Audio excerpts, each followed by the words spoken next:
And it's showtime! Ladies and gentlemen, boys and girls, welcome one, welcome all. It is me, your master of ceremonies. And for today, in the very first of the history of the YouTube channel, we're going to be introducing our very first guest here on the show. And a very special guest. So special, in fact, that there's a good chance that she's going to set the bar really, really high for all you prospective guests watching the broadcast right now. You guys probably already know her right now. She is someone that her name you're very familiar with, her voice you're very familiar with. If you don't know either of these things, then clearly you've not been paying close enough attention. She is the voice of Pyra, the voice of Mythra. She is none other than the lovely, the talented Skye Bennett. Ms. Bennett, thank you very much for joining us today. Oh my gosh, what an introduction. Oh no, everyone's worthy of an introduction. That's just how we pick our guests here on the show. Oh, well, that's true. That's a nice way of working. Yeah, but yeah, thank you very much for taking time out of your busy schedule to join us today. Oh, not at all. Thank you for having me. Now, before we actually get things started, well, most of the things that we'll be talking about is kind of what it's like to get into the character, particularly considering the gravity of Xenoblade Chronicles 2 and what it is. It was one of the most anticipated games of 2017, which is really saying something, considering that that's the game that the Marios came out, the Zeldas came out. But I understand that at the beginning of the month, you actually did a stream for the game for your birthday. Is that correct? I did, yeah. Yeah, we did a very special stream. We started at 8 and we went on until midnight. Oh, wow. Because my birthday was on the 2nd. And so we started on the 1st. Oh, the 2nd of May. Oh, that's excellent. Yeah, yeah. No, that's excellent. Honestly, on behalf of all people whose birthdays are on the 2nd day of the month, which is me, myself, by the way, for November, happy belated birthday. Right. Happy belated birthday. I thought you were going to say it was the 2nd of May. I was like, oh, oh no, my no, God. not quite there. Not quite there yet. But just give it some time. I might be able to change it legally in the near future. Becoming fugitives and whatnot. No, but the main thing is, though, is that, yeah, you got to do that little stream. And it's weird because you, of all people, are like, given a very rare opportunity, an opportunity that not very many people can say, and that's that you voice a character who is so prevalent in the game, and then she's constantly in the game that you yourself get to play. What does that even feel like? It's really weird. Well, it was really weird at first. As Yeah. I've been sort of doing it for the past few weeks, I've kind of almost learned to like ignore it. Yeah, you learn to And adjust, don't you? yeah, like I don't consciously ignore it. It's just like the game is so immersive in itself, like the story and all of the tasks and whatever. I've just kind of Yeah, tons like of stuff that you have to me do. being the voice of Pyra and Mythra is kind of almost secondary I actually, now. I actually would have wondered what it would have been like, because clearly the accents that you have to use for both of those characters is very different from your own natural tone, and that's always Yeah. been something of a strange thing to me, because I always look at it from the perspective of, well, this is my craft, this is what I do, but now I'm starting to hear all the things that I wish I could change, or maybe, ooh, I like Oh this, yeah, but for sure. not to mention that no one, I mean no one is in love with the sound of their own voice too, so that's definitely a factor. But yeah, that is the thing that Yeah. you did, though. You did stream the game, and how far are you right now at the time of recording this little interview of ours? Right now, well, the last stream we did, it was a weird one because I ended up having to do something Yes. Saturday night. So it because of the like time difference, I think a lot of the stream audience is in America. So Yes, of course. I didn't really want to progress too much in terms of the main story on Saturday. So we just did like side missions. I think the last thing that we did was we did the Vess side mission. Oh, Vest. Oh, in Dumpling yeah. City. All right. Yeah, we grabbed her core crystal at the end of that mission. Oh, my Um, goodness. I had memories of yeah. that one. I had, like, with much guilt, I have to say, I went online to figure out that one. But yeah, it's so strange though. What was it that sort of how was it that the idea of streaming the game came about exactly? Is this something that you do every day, or is it like? No, it's not. What? Well, I wasn't originally going to do it because I didn't think it'd be something people would be interested in. Oh yeah, you'd be But surprised, evidently. I was surprised. Because firstly, my boyfriend mentioned it. Yes. Because he's always loved the idea of streaming himself. A cheeky plug. My boyfriend's stream is Sam Twitches. Oh, okay. No, please, by all means. If you want later, you can send me the username, and then I can put it up on the screen later. Yeah, perfect. It's the perfect time to plug it because he's the one who suggested that I do it. Oh, that's excellent.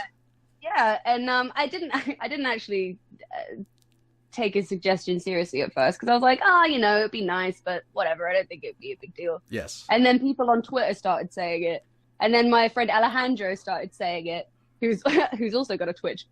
Okay, yeah, please, no, we'll put on all the names. Okay, wait. You say their names right now, and they'll show up on the screen right now. So go. Okay, my boyfriend Sam's Twitch is Sam Twitches, and Alejandro's Twitch, I think, is Domurub.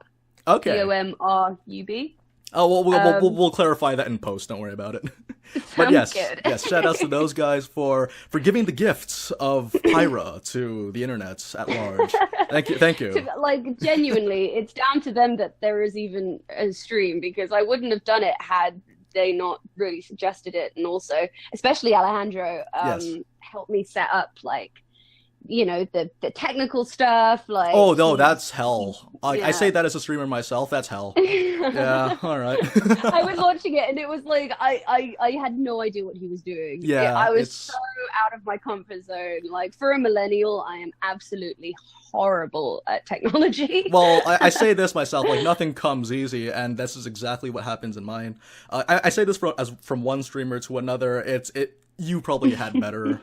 You probably had the better of it just due to the fact that you didn't have to go through the heartbreaking scenario of all the wires and all the other devices. Oh, yeah. I lost a lot of money, too. It was great. I just had to observe it. It was fantastic.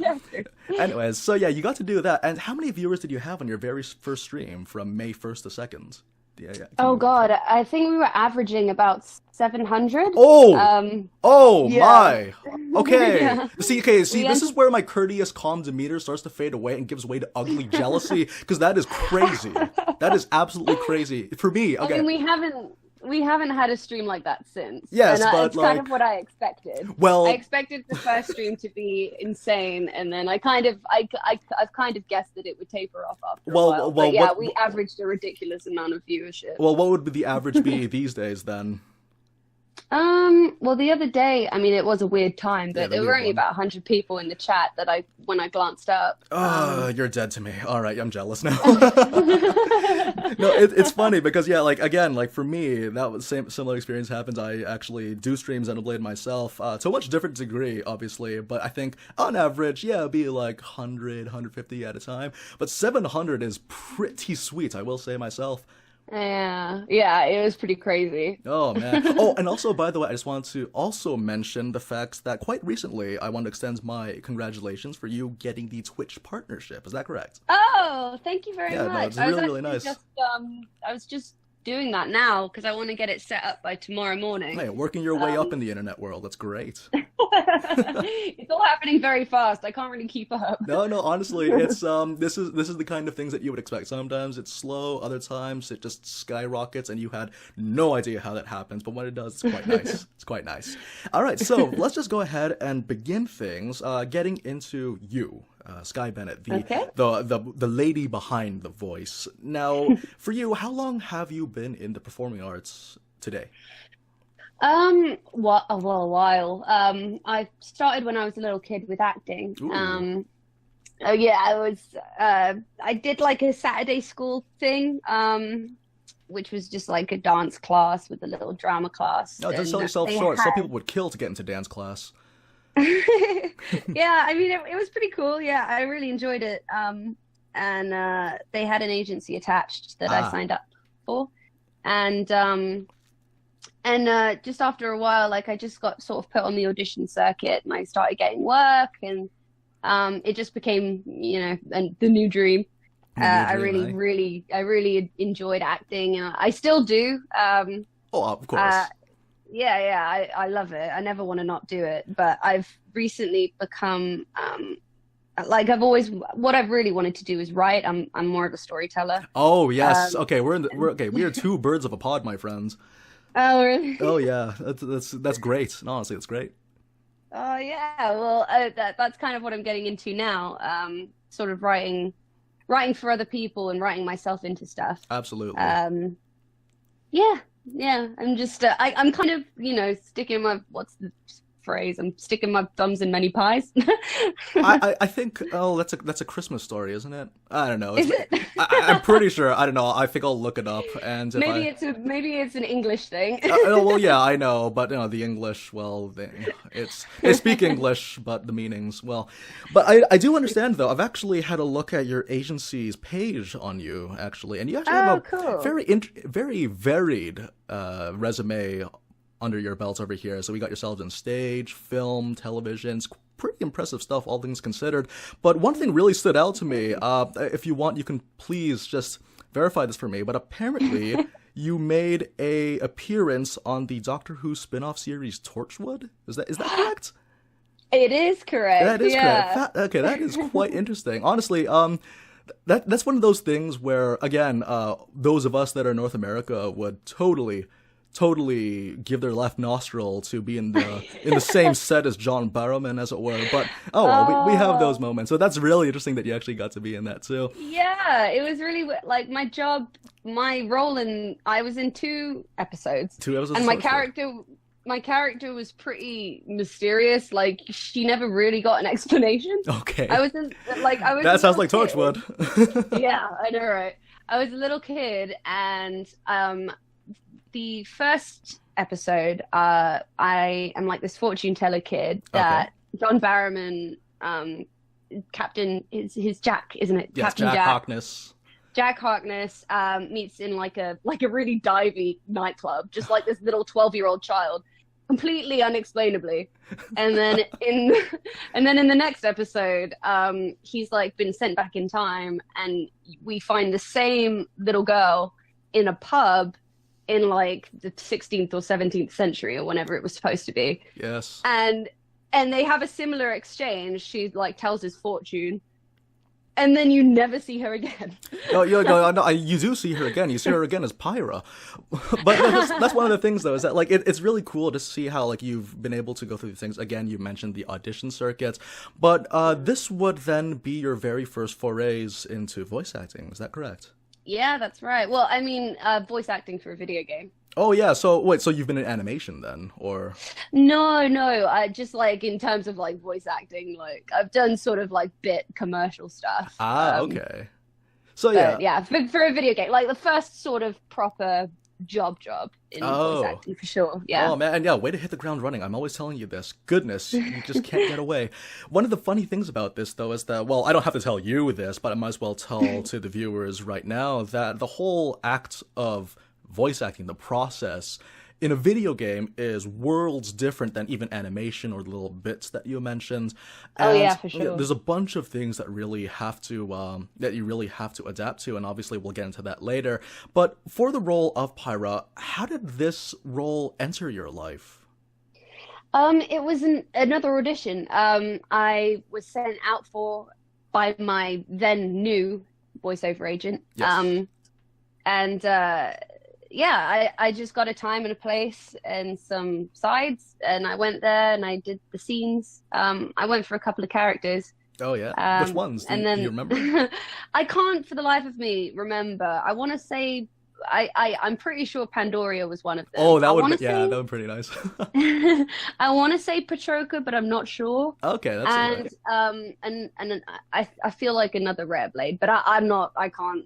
I've got to be honest. I can't really remember. That's fine. Honestly, you got the blade to own all blades, so don't worry too much about it. Honestly, I say this right now as a guy that has kind of invested a little bit too much time in this game, I'm afraid. But this is this is part of the reasons why I've been so excited, because not every day you get to play a game and then 15 minutes later hear that voice again, but this time actually reacting to you. It's like virtual reality.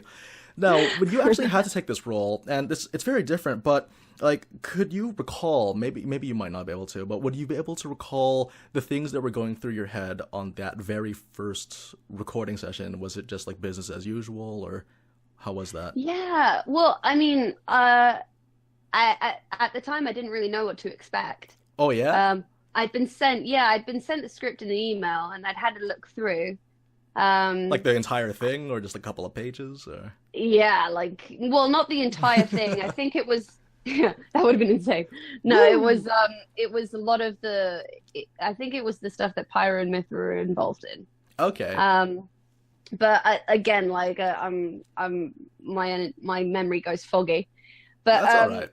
the actual first day, we did that first scene when you first meet Pyra. It was the first scene I ever did. Mm-hmm. Um, Well, that's very fitting. yeah, and yeah, I just kind of because I'd been in a booth before, but not necessarily for a video game, but I'd been in the booth for I'd done voice work before, so Yes. it wasn't like I was completely out of my depth Okay. regarding the work that was required. Yeah. But I was mainly just thinking about how excited I was to do like screaming and running around and laughing and like dying and falling off a cliff noises. See, that's the really interesting thing is that like the whole, again, like I mentioned, the process of voice acting, it's so different. But obviously, when you're a professional, you need to find ways to adapt to these kinds of things, particularly when the big obstacles that would pose very real challenges or very real struggles in your day-to-day work. So in your case, what kind of obstacles really stood in your way as like these are the kind of things that you had to tackle, that this might not necessarily be what I'm used to, but it is so different, but now these are the times where I need to really really figure out what exactly is expected of me so that I can stand out better? I'm not sure I understand the question. Oh, sorry, As in, yes. like... No. I Sorry. says like what kind of obstacles did you face in the process that you like what did you do to overcome them essentially? Oh, okay. Well, I guess the main obstacles was just, I guess, the anxiety of trying to make sure that they sounded natural, but that Hmm. they were given enough. They were given enough, like I guess it's so Don't worry hard about to it. explain in words. Don't worry I about it. guess given enough oomph to be translated onto a video game because Yes. obviously like with camera work you've got a camera sort of documenting every single twitch that your face muscles make, Hmm. like you really have much more sort of you've got way more to work with, whereas with voice work it's very everything comes down to your voice. And So yeah, I guess it was just a thing of I really wanted to do right by these characters, and I Yeah. wanted I wanted people to be able to relate to them, despite being completely like, in a story that's entirely unrelatable Yeah. in a Honestly. reality. Yeah. But I still wanted people to love them and feel like they knew them. And just from a technical perspective, an obstacle I wondered about was volume. Yes. Like I wasn't sure like in those like heavier, louder moments what my, I guess, free reign was. Yes. But then I just asked in the control room and they told me and I adjusted. So that was a pretty easy hurdle to get over. Yeah, But see, that was one of the fascinating things too, is that when you're doing voice acting, it's just you and whoever's controlling. It's not like you have the other actors. It's not like it's not like you're in the same room as Al Weaver and then you're going through all your lines together. yeah, exactly. Yeah. A Yeah. lot of people don't recognize that, but this is one of the things that happen. But again, like you said, there's all those experiences that you had that helped you sort of overcome those ones, and that's really what made it. Like you mentioned that the whole issue of making the characters relatable. Honestly, as someone that has sort of made a point and hobby over logging literally hundreds of hours into this game, I'd say mission accomplished. So kudos to you on that one. It's really really nice. Oh, oh, well, thank you. I'm glad you think so. Okay, sorry. So going back to the whole actual like script, would you be able to give us an idea of just how many lines there were in total for a character as prevalent as the two characters that you were voicing? Oh God, I couldn't tell you. A lot. All right, like There a were a lot of binder, lines. two binders, Yeah, for sure, a binder. half a warehouse. Because you've also, yeah, I would say an entire cruise ship. Oh, Um, okay, all right. That sounds about right for a Xeno game, yeah. but yeah, because obviously you had like the main story, and Of then course. like the battle lines, like the shouts, and Hmm. the, pre-battle stuff, post-battle stuff, heart to hearts. Yeah, it was. This game was a particularly hefty one, definitely one of the rare slogs. Did you know that it was going to be such a huge undertaking? I kind of had that kind of inkling, because I knew it was a sequel to a franchise, and Yeah. I knew it was like one of these hefty open world things. Yeah. With all kinds of side missions and stuff. And being a game like I play a lot of video games myself, Oh, do so you really? yeah, so like having that knowledge of this is one of those games, like Okay. I could kind of guess how much work was required. Yeah, and out of all those games, was any of the Xeno games one of them? Were you ever into the Xeno games yourself, or Oh, is sorry, this you your just went first? quiet for a Oh, second my there. mistake. Yeah, my internet has a tendency to do that. But were yeah. So let me just repeat the question. Cool. Okay. So would this be your first forays into the Xeno series then? Yeah, no, I'd heard of the Xeno series before I did it, but I hadn't played it. Like I've not in my life spent a lot of time in the Nintendo world. Yeah, that's fine. Um, No, that's fine. I don't yeah. think anyone would blame you for that one. And it's actually really interesting because, like, you've been playing the game, and it's really interesting just to see that you're so willing to go back to it. It honestly breaks the illusions that I had regarding the game. I remember when I first got the game. I wasn't even planning on getting the game, by the way. I was not interested at all, but people have been Oh, asking for really? it. Yeah, so it was a really funny thing. But then I remember playing it, and I beat it, and the first thing I thought to myself is, I love this game, but I can't bring myself to bring people from outside of the target audience into this one, and I feel like that's the kind of game it's just going to be. It doesn't presume to be anything else, and being able to Yeah. appeal to more people. But then I realized that as you continue playing it, and as you actually see the different attempts at localization, translation, even the acting overall, I have to say, I say this as someone that's very involved, like not really with Zeno in and of itself, but when it comes to the localization of Japanese games, I've always found it very fascinating when people would inevitably draw comparisons to the Japanese dub and the English dub, and obviously people will usually pick their favorites, but what I found so fascinating, I remember, was just how solid the overall, for the main cast at least, how solid the dub work was, that everyone did such an interesting job in how they went with the characters and what they did.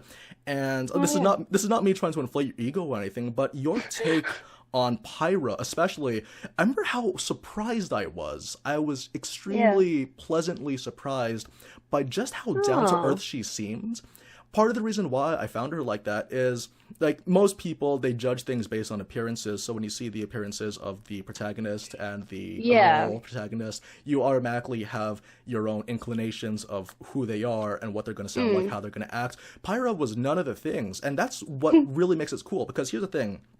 In North America especially, we tend to use the same actors over and over again, but what I loved Right. about this cast is that I didn't recognize any of these guys. No offense to you, by the way, but no, I didn't No, recognize no, any of these it's guys. cool. And it was so cool just to see that, like, it wasn't like I was hearing people read off lines. I actually felt them realized, and honestly, that's one of the coolest things about this. Oh. So, Oh, I'm so glad you think so. well, and honestly, like, I speak for a pretty large demographic, so I'm pretty sure a lot of people would agree with me there. So that's one of the nice things about it. Now, as someone that has actually played the game for how many hours have you had logged in? No one's man, judging I you, by don't the way. know. No one's judging you. I'll go on record saying that I have at least 500 hours. Like, you check any of my YouTube videos, you'll see the timestamp. It's like, ugh. Oh wow. Well, I mean, those are the kind of hours required to finish this game. Well, Like, not necessarily usually finished, but I'm yeah. yeah. Well, usually I'm a completionist anyway with games. Oh, So you poor like, soul. I'm I not. know I can't stand it. Like I'm not generally like a neurotic person or somebody who like is a perfectionist, but for some reason with video games, I just cannot like. I 'Cause know a also guy it like comes up that. with like a Yeah. percentage, like in some games, it's like That a little hurts. percentage in the menu. There's like 97%, and like the entire main story is done, and you're like, what am I missing? No, honestly, I know a guy like that, and I feel bad for you because I consider myself the opposite of that, and I've still gleaned 500 hours out of this thing. So it's Yeah. you got a long ways ahead of you, my friends. Yeah, But I got a long way to go. Yeah, I don't know how many hours I'm in. I need to check, I guess. but yeah, would this be your first experience with Japanese RPGs, or were there other ones that you've done? No, actually. Does Ooh. Kingdom Hearts count as a Japanese Oh yeah, RPG? yeah, I would. Yeah. When Some I was people a won't, little but I kid, would. I played. Oh, okay. Well, when I was a little kid, I played Kingdom Hearts. But that was a while ago. I can't. In recent years, I haven't played any JRPGs. Well, it is a time investment. I mean, like that's how they like them, right? I mean, come on. So yeah, the whole growing up playing Kingdom Hearts, that explains the no Nintendo in your life. So that would totally sell that. But yeah, so like, you know, you had your time playing this one, and honestly, like, it comes with a whole different culture of, well, it's more of a subculture, really, people that are into these kinds of things. And honestly, when you actually started doing the Twitch chat, did you ever feel that there was that distance, or did you think that, oh, maybe I can sort of be on the same level as this little subculture of people that are super into their games forever? Oh, all right. Oh, what relating to being part of a fan base? Yeah, it's such a strange thing because, like, you already, like I mentioned earlier, you've done a lot to sort of shape how the public's perception of this game is. And yeah, and the thing is, though, when you do that, obviously it might not necessarily, like, you know, it was kind of on your own professional terms that you're an actress, you do these kinds of things to make it real, and you did. But then the culture is just a whole other different beast, and I'm wondering if how you felt when you were kind of put under the radar for that on your Twitch channel. Oh, I see. Also, how I met how I handled meeting the fan base. Yeah, yeah. Yeah, no, I really love everybody. Like, That's great. I'm not just saying that to like pander to people. Like, genuinely. Oh, no, don't worry. I tell all my followers that they suck regularly, so don't worry about it.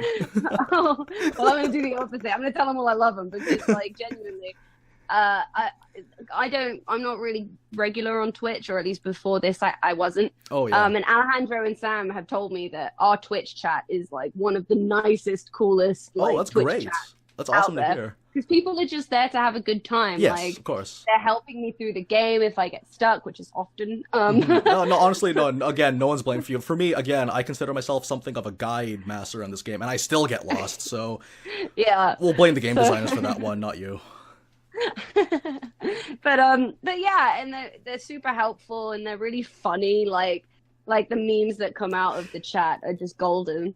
And yeah, I've seen your Twitter. You're super into the memes. For me, again, exact opposite of that. I don't think I could ever, like, it's just like, okay, that's funny, I guess, but I don't understand this. But if you guys think it's funny, then who am I to judge?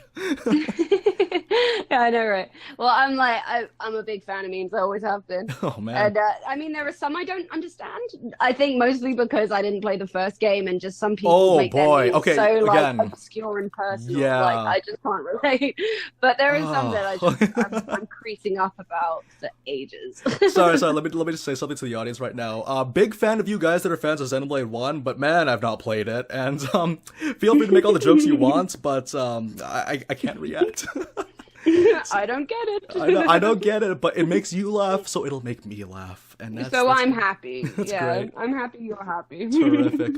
Honestly, actually, this is a really interesting thing. This is a very big topic. I promise we won't get super into it, considering how sensitive it could be. It's okay. But the design of Pyra and Mythra, it's like, when was the first time when was the first time you actually saw the designs? Did you see them before you started voicing, or you voice them all first, then you decided, it's like, oh, let's have a look at what they look like. Oh, that doesn't match. Oh, well.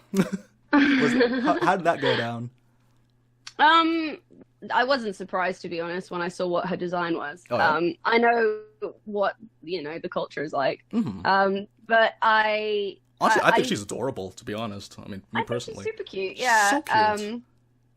But obviously the fan service is clear, which isn't an issue, because it's not like every single female character in the game honestly, is designed in a way that can be misconstrued. Yeah, and honestly, I'd actually go as far to say that most of the females in this game, their personalities speak way more than their designs do, I find. Well, that's the other thing I was going to say, like... Sorry, yeah, please. No, that's okay. That's all right. Yeah, like, the game is full of, like excellent characters, particularly, like, female characters. And I think me voicing Pyra and Mythra, because generally I don't feel like I have that, like, stereotypical kind of I guess girlish voice. Save me, Rex. Yeah, like, I'm right over here. I'm over here, Rex. Okay. I'll leave it to the professionals in this one. I'm not a voice actor. I think, yeah, I kind of, like you said earlier, with Pyra sounding more mature and chilled out, that was kind of a conscious choice, because I kind of wanted her voice to more matched who she was rather than what she looked like, because Yeah, I thought that was more important. exactly. And Um, that came across. oh, good. Oh, good. That definitely came But across. yeah, no, I knew what she looked like from the offset. I think Mhm. like the first time I saw her was actually in the audition. Like they had little pictures of the Oh, okay. characters next to the scripts that we were reading from. Oh, yeah. But yeah, so yeah, Yeah, I've it's known so for a strange because while. I remember again, like going back to like I think it was like the summer. It was must have been a year ago, but I remember they were promoting this game and they released the official art. Oh, by the way, Mm. could you remember like what year it was when you actually started the recording process exactly? Oh, it was like last year. Yeah, it was about last year. And I remember though, Mm. like around last year, they were showing off the promotional pictures of all the characters, and there was a huge uproar over Pyra. And it was weird because I Mm. remember thinking to myself though, it's so strange because I think since then my stance and my perspective has really shifted. What I mean by that is that when it came to like what I mentioned earlier, that the personalities and what these characters do speaks way more volumes about who they are as characters and their designs. But Yeah, even definitely. the fan servicey parts aside, one of the things I've noticed is that, well, I mean, we live in the age of the internet. People and their Mm. companies subsist on clicks in order to generate revenue. What better way to generate clicks than outrage, right? And this is very fabricated outrage, I found, because most people, they won't have a problem with it. I remember Mm. actually talking to my friend circle, and we were all discussing the, bless you, the there was sort of Thank you. a like a bit of a discussion that we had. I remember telling them that like people complain about the design all they want, but honestly, if you look at a fictional character and then you immediately start thinking southward about how they are and how you should look at them, then I think the problem is with the Mm. viewer at that point. Because honestly, I didn't even notice any of that until I was just like, well, okay, I guess you could if you wanted to. But even when it came to the design of Pyra, I found it so fascinating. Someone actually pointed this out to me on Twitter that because you understand the story how Rex and Pyra they share a core crystal, right? Yeah, yeah. Yeah, they share a core crystal, but you'll actually notice that all the parts that are bare skin on Pyra's outfit are covered on Rex's outfit, and all the parts that are bare skin on Rex's outfit are covered on Pyra's outfit because they complete each other. What? Oh, you That's didn't know so that? cool. Oh, okay. Well, happy to break the news. Surprise! Surprise! It's so I much haven't deeper. noticed that. It's It super gets so deep. deeper. It's so deep. That's so cool. Yeah, yeah.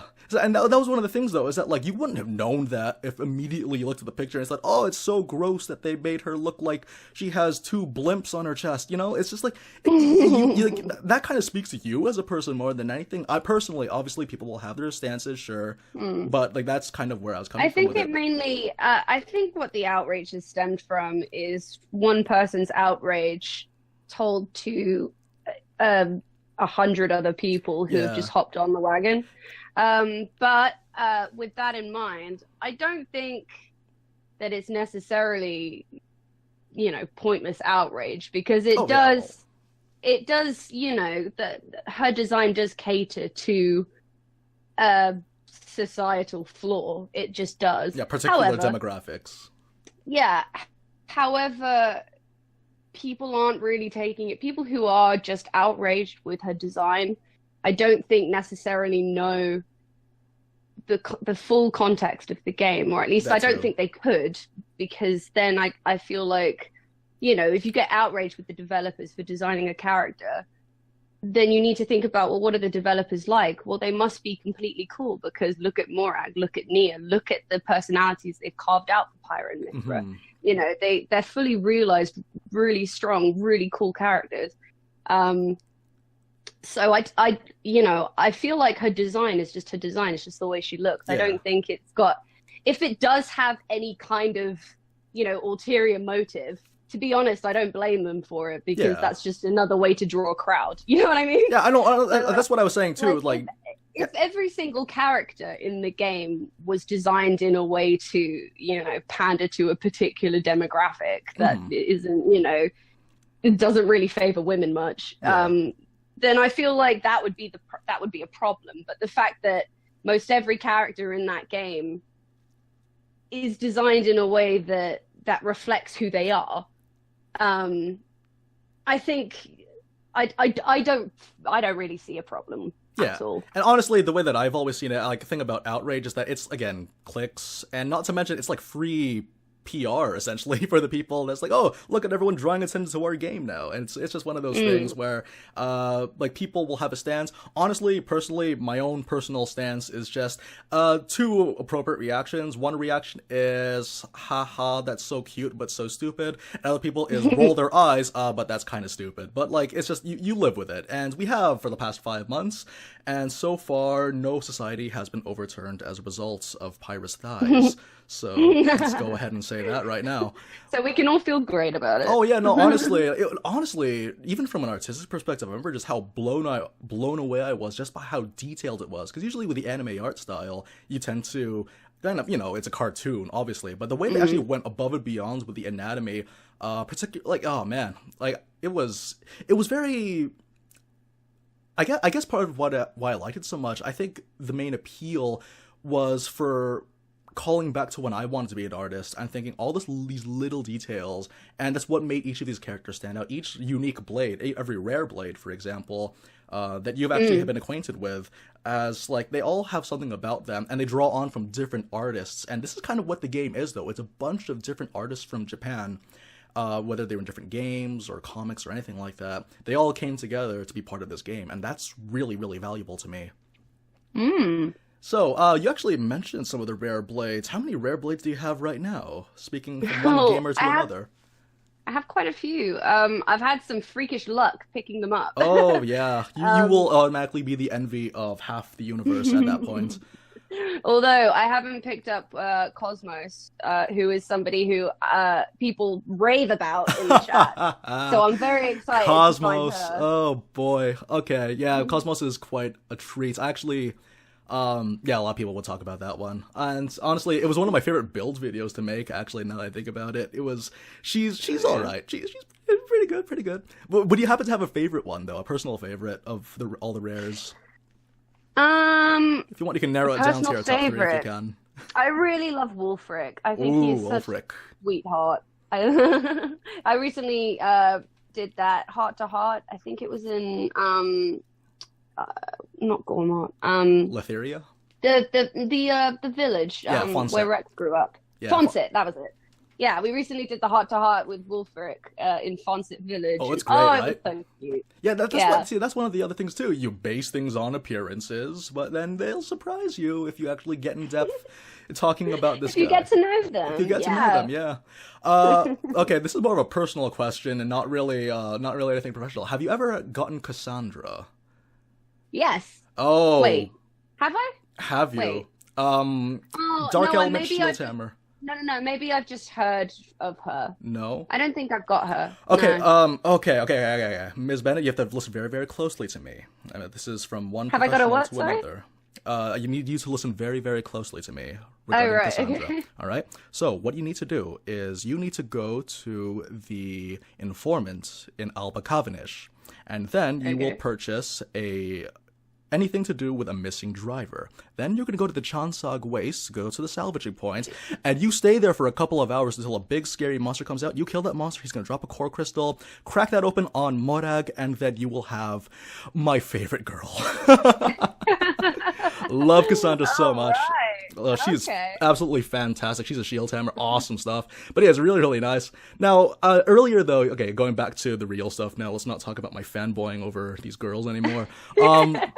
Now, when it came, like, you've already said that you wanted to base the characters around themselves and not how they looked like, and that's really, really nice. And the thing is, though, when you actually did get into going through the scripts, the whole yacht full of scripts, what exactly was, like, what were your impressions of the characters as you kept on going? What kind of, sort of, how did they call them?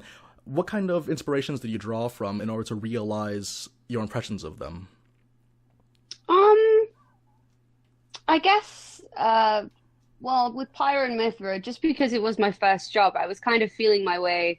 In the beginning, I was feeling my way through it, purely because I wasn't, to tell you the truth, I wasn't really sure how to approach it. Well, that's all right. You've done well. Well, thank you. With Pyra, she was clearly somebody who was hiding something. Mm-hmm. That was the first impression I got from her. She seemed generous. She seemed anxious. Oh yeah, and she cared a lot about Rex. But when we meet Mythra, Pyra's damage started to make a bit more sense. Oh and, yeah. we learn about Adam and everyone in the past, Mm-hmm. and Mythra's this fiery, abrasive personality. Very different from the down to is earth very, girl that we very had before, didn't we? Very down to what? Sorry. Very different from the down to earth Pyra. It was a really Oh, jarring yeah. transition for all of us that watched. Yeah, Mythra's got the tendency to escalate things to an unnecessary height. Oh boy, yeah, it was fantastic. Actually, that was the next thing I wanted to but- talk about. Yeah. Because in terms of like Mythra, obviously this is like, again, there's the whole culture behind this, and then with the subculture of enjoying like Japanese RPGs, anime, things like that, there were expectations, and it was really interesting actually. There's two scenes in particular that I'd like to ask you about, Okay. and what it was like to be in the recording studio for both of these, and what exactly your process was. So one of them is going to be really, really serious, and one of them is going to be really non-serious. Which one would you prefer to hear first? Let's do serious and then end on a high note. All right, then.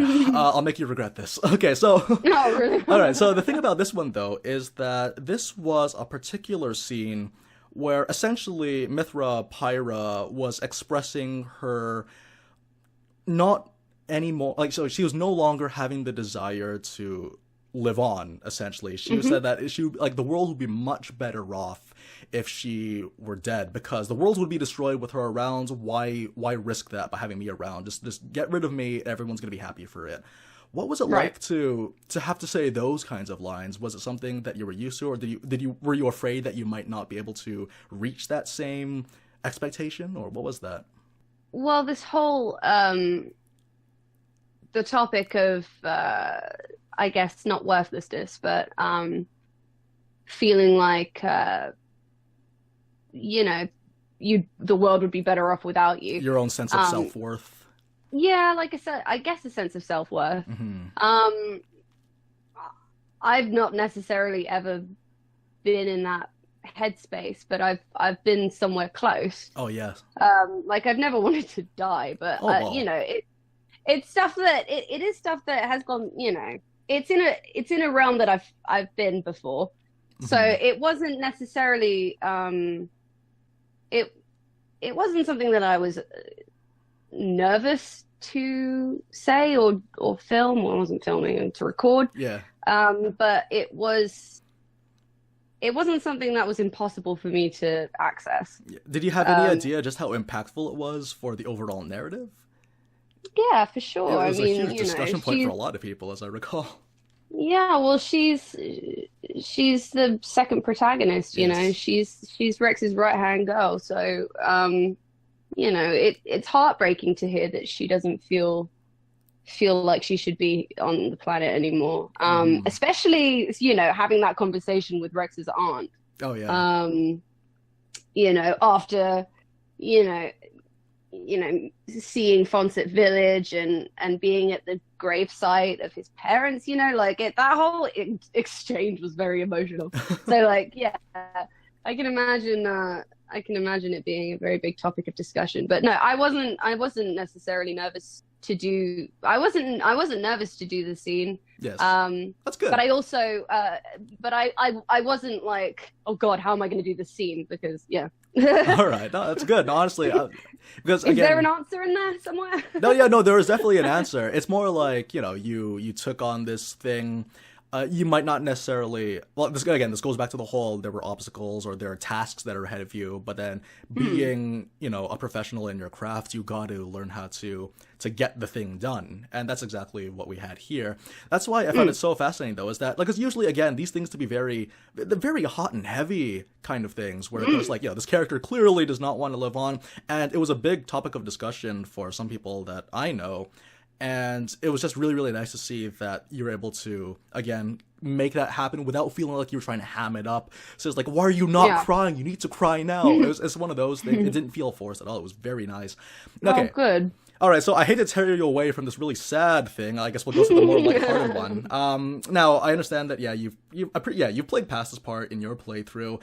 The silly one. Now this is actually it's a very well known scene. It's been talked about a lot. It's the one where Rex wakes up in the inn, and Mythra's with him. This is a really fun, this is a really, really interesting scene. Let me just go with. Well, I guess in terms of the question, let's just go with what was it like to actually be in the recording studio for that, with her getting super pissed off and throwing things. What was that like? Oh, it was just fun. It was so fun. So they just continued to you just get mad, and was there a limit to how mad you're allowed to get, or do you think that was one of those situations where I wasn't sure how loud I could be. Oh my there was goodness. a timer. Yes. I was there and I was like, monster and all over, and I just screamed into the and in my peripheral vision I just saw the engineer jump, and he was like, oh! The volume had turned way up. Oh man. So I was like, oh shit, I'm really sorry. He was like, no, it's fine, you just blasted my cans out, but I'll just turn you down. Absolutely fantastic. But, it was so interesting. It was just really fun. Honestly, it was such a fun scene too. Again, like going back to the whole subculture thing, it was just like, again, like these are the kinds of scenes, a scene like that particularly, obviously is supposed to be a very fan servicey scene and all that. And you actually see this in pretty much like any anime that you care to mention, particularly with the Japanese dub, although I can't really speak too much for the English dub on this case. But usually whenever these go down, it's really cringeworthy and awkward. Like you can't be with your parents when you're watching this one. I remember like even the lines that were said were very typical for this game. They were very typical, and but again, like the whole thing, there was a different flavor to it, which I really enjoyed. Particularly because I think it's because there was more of a focus on how pissed off that Mythra was rather than how scared she was. I think that was the big thing. Because again, usually, like, I feel like Mythra, she wouldn't have been afraid in that situation. She would have just been really pissed off, either at herself or at the situation or at Pyra or at something. Like, she's not the kind of girl who, like, there's a scene that I did end up rolling my eyes while I was doing it where Pyra, she's too heavy for Rex to like go up into the thing, and I was like, oh, for God's sake, this is one of those scenes. In comes Poppy. Yeah, in comes Poppy. Well, that was because like Poppy came to like pull her up, and Poppy's this like another like sort of going back to a similar chat that we were having earlier. Poppy's a strong female bot who was able to bring her up. Oh, it was actually really interesting. Yeah, when you actually bring up Poppy too, it's like, again, going back to the difference between the dub and the sub, or the Japanese dub, I actually really found that after listening to the Japanese one and the dub one, I remember with Poppy really did a lot to shape how I felt about my emotional investment in this game. It's just, God, yeah, she's an excellent voice actress. Fantastic. Like, I'm a pretty tough guy. I don't cry much, but my goodness, this character. Oh my God. It's I know so what great. You mean. Some really great moments. She's excellent. Yeah, and honestly, it's just like, but again, that goes to the whole thing where, like, this is the kind of game where there's a lot of expectations drawn in the characters, how you see them. And I think with the Japanese version, it's very typical how they handle things, like the voice of Pyra, Mythra. Nothing wrong with Shino Shimaji. She's very talented, but it's just that it was very typical damsel in distress type of anime character, which is fine, but, like, we'd like something a little bit different. I wanted my Pyra to be a little different. I wanted her to be a bit ballsier. Yeah, and honestly, that's a risk that is totally worth taking, and it paid off. So that's really, really nice. But yeah, like doing all the scenes like that, it's always about the expectations and how you expect them. But then this game finds different ways in all the various scenes to take a cliche or take an anime trope, but then make it uniquely its own. And that's one of the main strengths of the narrative of Xenoblade. Yeah. I think the way they translated it for the English audience was very well done. Like, they worked well with what they had. Yeah. And, really the only problem was the lip syncing, but honestly, like, who has the time or the money for that? I don't mind it personally, particularly when Zeke's saying his things. It's very wild, but the thing is, though, it has to be a different kind of wild for when the... oh, it's so fun. But yeah, honestly... It's kind of a thing with the lip sync. Like, our sort of choice was have it be a perfect lip sync, but have the performance suffer, Yeah. or have a good performance and just have the lip sync be slightly off. Yeah. And honestly, I would prefer the latter, honestly. And I think everyone did, and it certainly did pay off in the end.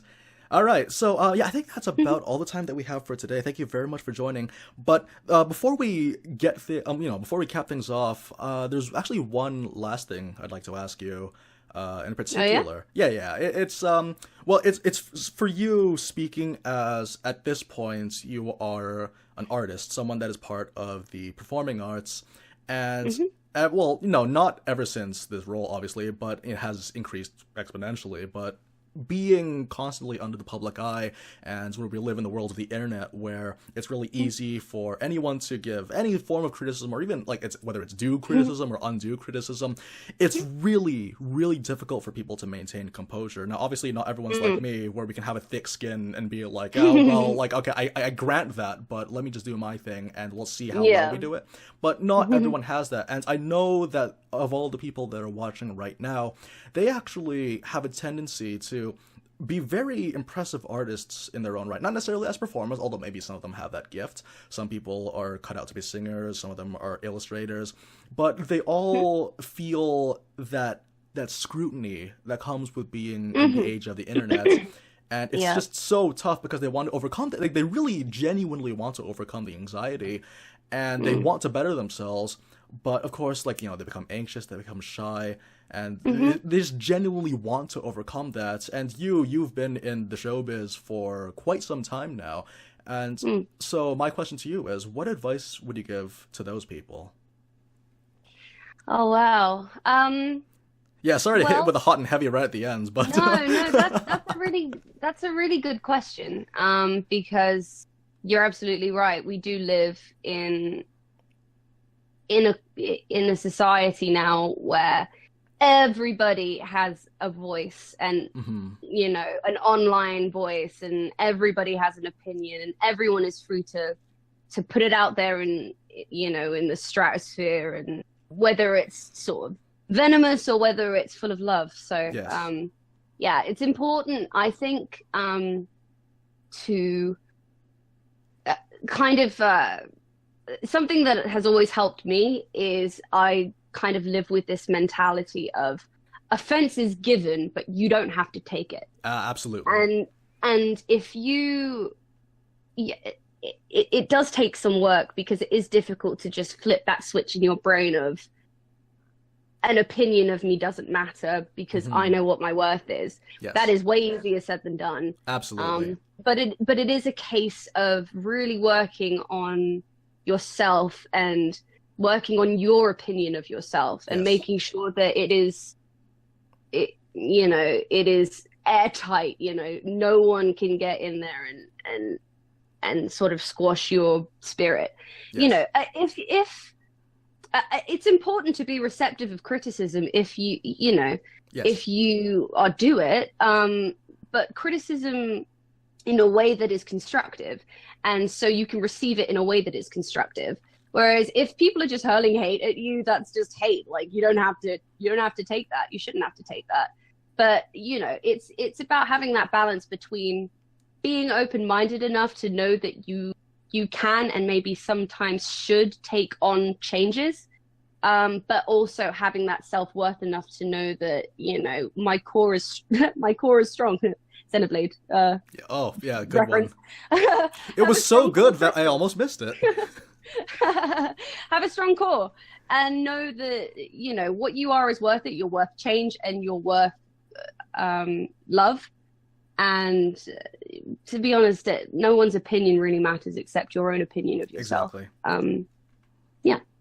All right. Well, thank you again for taking all the time out of your busy schedule to join us today. It's actually very, very nice. Again, like I said, setting the bar super high for all of you guys listening right now. Kirsty Mitchell would never say yes, but but the thing is, though, yes, I thank you very much for joining you, and I do recognize that you are going to be continuing your stream of Xenoblade on twitch.tv. Yep. So would you be happy to tell us what your handle is for that particular website? We'll put it on the screen right now. Yeah, my Twitch channel is Skye Bennett, SkyEDevaBennett.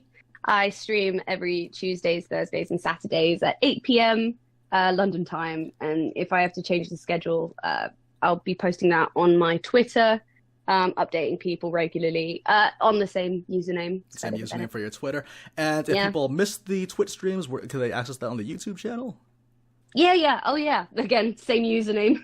Just, excellent. She's not She's not that hard to find, people. All right, and I understand that there are donations that go towards Twitch. Where exactly do those proceeds go? So 50% of any donation I get is going to the CF Trust, which is a UK-based organization that looks after people with CF, makes our lives easier. It's an organization that means the world to me. So I figured this is the perfect opportunity to raise some money for them. Yeah, definitely got to give back to your roots, right? Oh, absolutely, and then the other 50% goes into a film fund I'm raising to develop projects and put stuff on and hopefully release to all of you who helped contribute to them. All right, so okay, everyone, that's all the time we have for today. Everyone, thank you very much for joining us on this little adventure of ours. Thank you again, Ms. Bennett, for joining us too. It's been a real pleasure, and I hope to see you guys all next time. So, goodbye, everyone. Adios. You've all been pretty great. Goodbye. Goodbye. Goodbye. Goodbye, everyone. Goodbye. Adios.